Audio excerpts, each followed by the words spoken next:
အားလုံးပဲမင်္ဂလာပါဗျာကျွန်တော်တို့ဒီနေ့ပြောပြပေးသွားမယ့်အကြောင်းအရာကတော့တကယ်ကိုထူးထူးခြားခြားနဲ့စိတ်ဝင်စားဖို့ကောင်းတဲ့အရှိတိုင်းအံ့ဖွယ်စိတ်ပညာဆိုတဲ့အကြောင်းပဲဖြစ်ပါတယ်ဗျာဒီအကြောင်းအရာတွေကိုဆရာဦးတိစရဲ့နာမည်ကျော်စာအုပ်ထဲကနေထုံနှုတ်ပြီးပုံပြင်ပြောပြသလိုမျိုးအေးအေးဆေးဆေးလေးပြောပြပေးသွားမှာမို့လို့အဆုံးထိနားထောင်ပေးကြပါဦးနော်အပိုင်ငါးတဲ့အာယုံထဲကမြင်ကွင်းများအစာပိုင်းလူတွေရဲ့စိတ်ဆိုတာတကယ်ပဲအံ့ဩဖို့ကောင်းတာနော်တခါတလေကိုကဘာမှလည်းမလုပ်ရသေးဘူးဒါပေမဲ့နောက်ပိုင်းမှာဖြစ်လာမယ့်အရာတွေကိုကြိုပြီးသိနေသလိုမျိုးဒါမှမဟုတ်အာယုံထဲမှာပေါ်နေသလိုမျိုးခံစားဖို့ကြလားဒါကိုပဲအနောက်တိုင်းမှာတော့ psychic လို့ခေါ်ကြပြီးကျွန်တော်တို့စီမှာတော့အာယုံရတာလို့ခေါ်ကြတာပေါ့ဒီစာအုပ်ထဲမှာတကယ်ကိုထိတ်လန့်ဖို့ကောင်းတဲ့ဖြစ်ရမှန်ကြီးတစ်ခုကြောင်းပါတယ်ဗျအဲ့ဒါကတော့အမေရိကန်သမ္မတကန်နဒီလောက်ချန်ခံရမယ့်အရေးကိုကြိုးပြီးမြင်ခဲ့တဲ့အမျိုးသမီးတယောက်အကြောင်းပဲသူက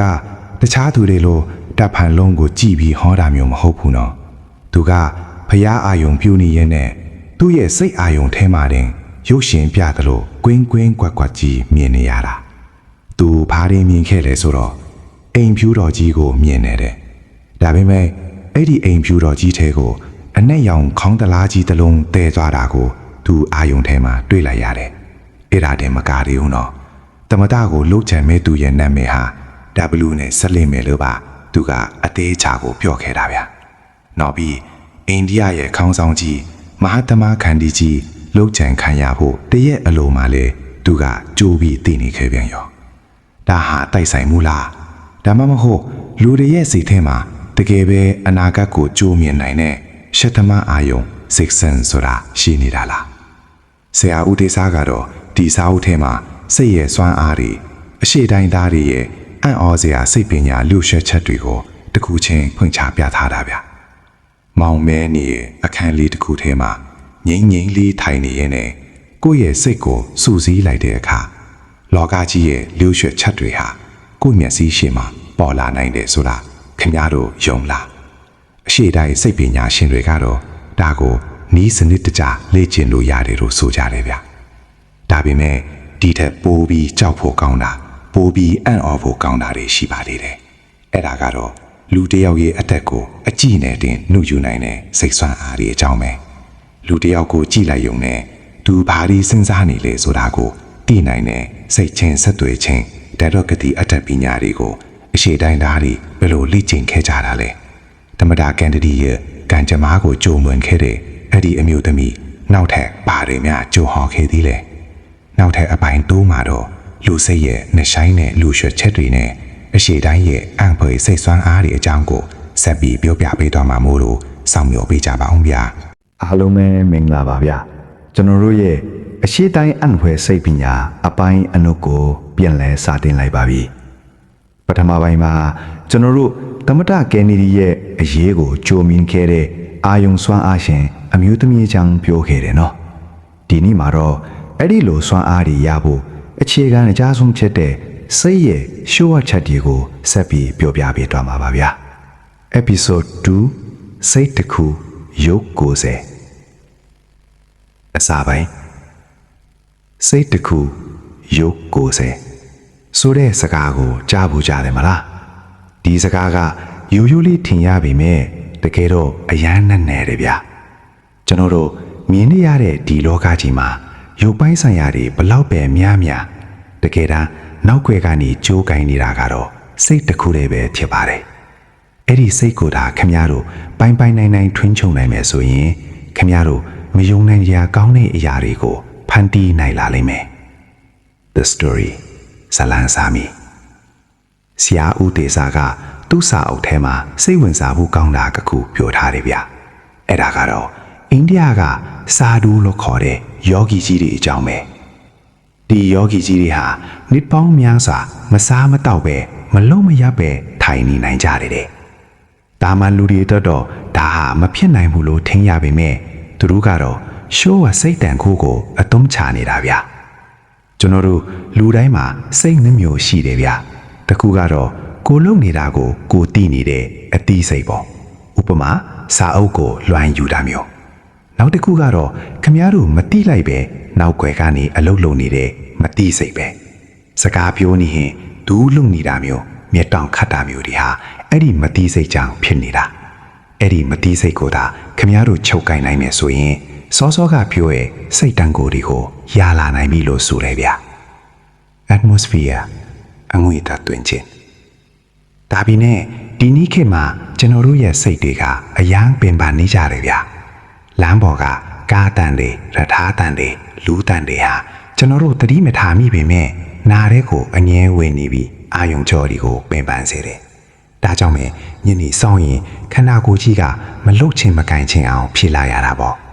ခင်ဗျားတို့ညဘက်အိတ်မပြောတာမနေ့နိုးရင်လန်းလန်းဆန်းဆန်းမရှိတာတွေဟာစိတ်တော့ကဖြီးစည်းနေလို့ပဲအသက်ရှည်ရှည်နေချင်းတွေဆိုရင်ခန္ဓာကိုယ်ကြီးကိုအနားပေးတတ်ဖို့ relaxation ကအဓိကပဲဗျာ the practice လေ့ကျင့်ခန်းစာပြီကဲစိတ်တန်ကိုရဖို့ပထမဆုံးရှုဝတ်ချက်ကိုပြောပြမယ်နော်အဲ့ဒါကတော့ခန္ဓာကိုယ်ကိုအနားပေးခြင်းပဲလူတွေကအိပ်ပျော်သွားရင်အနားရပြီလို့ထင်ကြတာတကယ်တော့မဟုတ်ဘူးဗျာအိပ်နေတဲ့အချိန်မှတောင်လူကလူလိမ်နေတာအိမ်မက်တွေမက်နေတာကြောင့်အာယုံကြောတွေကအလုတ်လုံနေရတော့ပဲလေ့ကျင့်ခြင်းရင်တော့တိတ်ဆိတ်တဲ့နေရာတစ်ခုကိုအရင်ရှာပါဂျာမင်းပေါ်မှာစောင်းတထေခိမ့်ပြီးပတ်လက်လန်းအိတ်လိုက်ပါပြီးရင်ခန္ဓာကိုယ်ကြီးကိုအတူပါအလောင်းခေါင်းကြီးတစ်ခုလိုမျိုးသဘောထားပြီးတတောင့်တတာဖြစ်ထားလိုက်ပါလက်တွေခြေထောက်တွေကိုအစွမ်းကုန်ဆန့်ထုတ်ပြီးမှဖြည်းဖြည်းချင်းပြန်လျှော့ချလိုက်ပါ cliffhanger အဆုံးသတ်ဒါပြီးနဲ့ခမရတို့ဒီလိုခန္ဓာကိုယ်ကိုလျှော့ချနေရင်တခုခုကိုအာယုံစူးစိုက်ကြည့်ဘူးလားဥပမာခမရတို့ရဲ့စိတ်ထဲမှာတင်ပန်းပွင့်လေးတစ်ပွင့်ကိုဖန်တီးပြီးအဲ့ဒီပန်းပွင့်လေးအနံ့ကိုတကယ်ရအောင်လုပ်လို့ရတယ်ဆိုတာတော့ခမရတို့ယုံလားပို့ပြီးထူးဆန်းတာကစိတ်နဲ့ခီးသွားတာမျိုးပေါ့ကိုကဒီအခန်းထဲမှာထိုင်နေပြီမဲ့ကိုယ်စိတ်ကတော့တခြားနေရာကိုရောက်နေပြီးအဲ့ဒီကအခြေအနေတွေကိုကွက်ကွက်ကွင်းကွင်းမြင်နေရတာမျိုးဒါတွေကတကယ်ပဲဖြစ်နိုင်ပါမလားနောက်ထပ်အပိုင်းအနုသုံးမှာတော့စိတ်ဆွမ်းအားနဲ့ပန်းပွင့်ဖန်တီးနီးစိတ်နဲ့ခရီးသွားနီးတွေအကြောင်းကိုဆရာဦးဒေစာရဲ့ရှိုးဝကျင့်စဉ်တွေနဲ့အတူဆက်ပြီးပြောပြပေးသွားမှာမို့လို့စောင့်မျှော်ပေးကြပါအောင်ဗျာအပိုင်း3ကိုစောင့်နေကြတဲ့သူငယ်ချင်းတို့အတွက်ရောက်လာပါပြီဗျာပြီးခဲ့တဲ့အပိုင်းမှာကျွန်တော်တို့ခန္ဓာကိုယ်ကြီးကိုအလောင်းကောင်လိုဖိထားပြီးအစွမ်းကုန်အနားပေးတဲ့နီလန်အကြောင်းပြောခဲ့တယ်နော်အခုဒီအပိုင်းမှာတော့အဲ့ဒီလိုငြိမ်သက်နေတဲ့အချိန်မှာခမည်းတော်ရဲ့စိတ်ဆွမ်းအားကိုဘလူးစမ်းတမ်းမလဲဆိုတာဆက်ပြောပြပေးသွားမှာပါကဲခမည်းတော်ခန္ဓာကိုယ်ကြီးကလုံးဝကိုပေါ်ပါပြီးအနာရနေပြီဆိုရင်မျက်စိကိုမိတ်ထားလျက်နဲ့ပဲအာယုံထဲမှာနှင်းစီပန်းအနီးရောင်တပွင့်ကိုမြင်အောင်ကြည့်လိုက်ပါရိုးရိုးနဲ့ကြည့်အောင်တည်းမဟုတ်ဘူးနော်အဲ့ဒီပန်းပွင့်ပေါ်မှာတင်နေပဲနှင်းဆက်ကလေးတွေကိုပါမြင်အောင်ကြည့်ပါပြီးရင်အဲ့ဒီနှင်းစီပန်းရဲ့အနံ့ကိုပါတကယ်ရအောင်စိတ်နဲ့ရှုကြည့်လိုက်ပါဒါဟာစိတ်ကူးရင်တာမဟုတ်ဘူးဗျာဒါကိုအာယုံစူးစိုက်ခြင်းလို့ခေါ်ပါတယ်ဆရာဦးတေစာကဘာပြောလဲဆိုတော့ခဏယခုရဲ့စိတ်ဟာအဲ့ဒီပန်းပွင့်ကိုတကယ်မြင်လာပြီးတကယ်အနံ့ရလာပြီးဆိုရင်ခမည်းတော်ရဲ့ဦးနောက်ကဒါကိုအစ်စ်လို့ထင်သွားပြီးတယ်အဲ့ဒီအချိန်မှာခမည်းတော်ရဲ့စိတ်ဟာတကယ်ကိုစွမ်းအားကြီးတဲ့အခြေအနေကိုရောက်နေပါပြီဒီနေရာမှာနောက်ထပ်အရေးကြီးတဲ့ရှိုးဝဲချက်တစ်ခုရှိသေးတယ်ဗျအဲ့ဒါကတော့ကိုယ်တိုင်အကြံပေးခြင်းဆိုတဲ့နည်းပဲ